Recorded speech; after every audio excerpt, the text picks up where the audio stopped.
अध्यक्ष महोदय, जिस भावना से मैंने यह बिल पेश किया है उसको विरोधी पक्ष के लगभग सभी सदस्यों ने एक मत से महसूस किया है कि देश में बेकारी की जो समस्या है वह एक भयंकर समस्या है और उसके कारण हमारे देश का विकास, चाहे वह सामाजिक हो, आर्थिक हो या सांस्कृतिक, रुका हुआ है और ऐसी स्थिति में हम आगे बढ़ नहीं सकते हैं।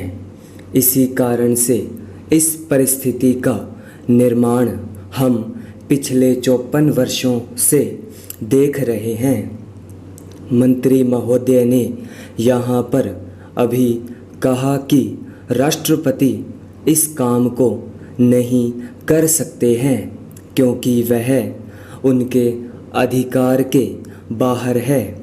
आप राज्यों में राज्यपाल शासन स्थापित करते हैं जब यह देखते हैं कि किसी राज्य में वहाँ की व्यवस्था, वहाँ का विकास ठीक नहीं हो रहा है, जब किसी राज्य में गड़बड़ी फैल रही हो, विकास का काम समाप्त हो गया हो और जिम्मेदारी से लोग काम न करते हों, तो वहाँ पर राज्यपाल शासन स्थापित किया जाता है। ऐसे बहुत से उदाहरण हमारे देश में मौजूद हैं। उसी प्रकार से हमारे राष्ट्रपति हैं और अगर देश में इस तरह की स्थिति वर्षों तक चले तो कोई कारण नहीं है। आपात के रूप में राष्ट्रपति इस देश की सुरक्षा के लिए, इस देश की उन्नति के लिए जिम्मेदारी अपने हाथ में न ले सकें। हमारे भाइयों ने बहुत से उदाहरण दिए हैं कि राज्यों में संयुक्त सरकारें नहीं चली, लेकिन उसके पीछे राजनीतिक हथकंडे थे।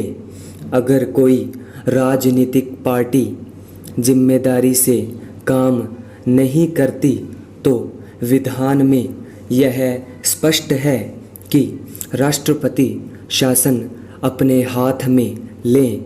मैं एक उदाहरण देता हूँ कि संविधान में आदिवासी हरिजनों के उत्थान के लिए प्रण किया गया था कि 10 वर्ष में उनकी सामाजिक तथा आर्थिक स्थिति को सुधार देंगे।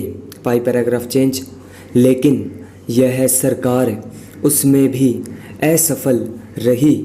उसको एक बार 10 वर्ष के लिए बढ़ाया गया और फिर 10 वर्ष के लिए बढ़ाया गया।